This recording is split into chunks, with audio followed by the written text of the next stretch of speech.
قل بفضل الله وبرحمته فبذلك فليفرحوا هو خير مما يجمعون۔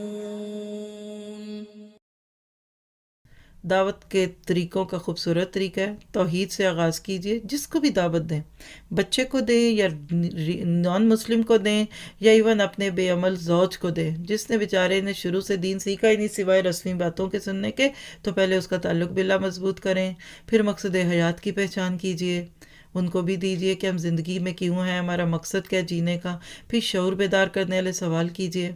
کونی آیتیں یعنی کائنات پہ غور کرے، واک کرنے نکل جائیں ایسے لوگوں کے ساتھ تو پتے پھل پھول دکھاتے رہیں۔ بچوں کو توحید سکھانے کا سب سے بیسٹ طریقہ ہے کہ ان کو اوپن ایئر میں لے جائیں اور غور و فکر کرائیے۔ سورۃ ملک کے آغاز میں اللہ تعالیٰ نے انسانیت کو سنجیدگی سے زندگی گزارنے کے اصول دیے اور غور و فکر کی دعوت دی جا رہی ہے اس وقت آسمان پہ غور کروا کے۔